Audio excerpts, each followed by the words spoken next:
बदलत्या शेती पद्धतीमध्ये शेतकऱ्यांना नवीन तंत्रज्ञान देण्याची गरज आहे। या दृष्टीने प्रवरा कृषी शास्त्र संस्थेअंतर्गत सुरू करण्यात आलेल्या लोकनेते पद्मभूषण डॉक्टर बाळासाहेब विखे पाटील हायटेक शेती प्रकल्प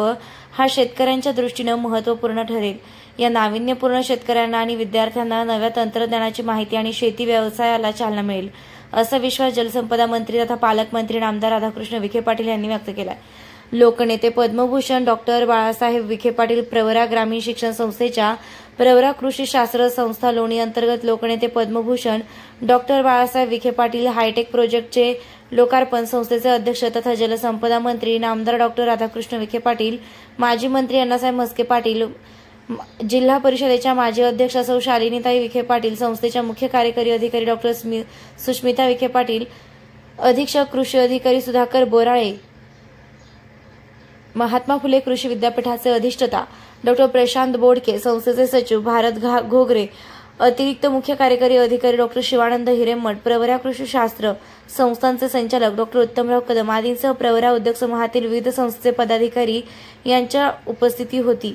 प्रकल्पाची पाहणी करताना मंत्री विखे पाटील यांनी विद्यार्थ्यांशी थेट संवाद साधत त्यांनी कृषी क्षेत्रातील त्यांचे अनुभव सांगत शेतीमध्ये आज सेंद्रिय खते, जैविक खते आणि पर्यावरणाचं संवर्धन राखून शेती व्यवसाय करण्याबाबत त्यांनी विद्यार्थ्यांना मार्गदर्शन केलंय।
प्रवरा ग्रामीण शिक्षण संस्थेच्या कृषी महाविद्यालय, कृषी जैविक तंत्रज्ञान महाविद्यालय, मला वाटतं फूड टेक्नॉलॉजी कृषी व्यवस्थापन महाविद्यालयाच्या वतीने आज या हायटेक नर्सरीचं आज उद्घाटन झालंय आणि मला मनस्वी अतिशय आनंद झाला की प्रत्यक्ष रूपानं बदलणाऱ्या कृषी उत्पादनाच्या पद्धतीमध्ये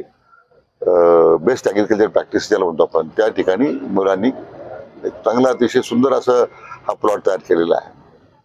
याचं वैशिष्ट्य असं आहे की जो हाय इन्कम फार्मर आहे तो त्याचं एक वेगळं तो आहे, लो इन्कम ग्रुपमधला जो शेतकरी आहे किंवा अतिशय कमी खर्चामध्ये उत्पादन घेणारा जो शेतकरी आहे, या सगळ्यांच्या करता मला वाटतं हे अतिशय दिशादर्शक अशा प्रकारचा प्रकल्प आहे। मी या सगळ्या महाविद्यालयाच्या आमचे संचालक डॉक्टर कदम आणि त्यांच्या सर्व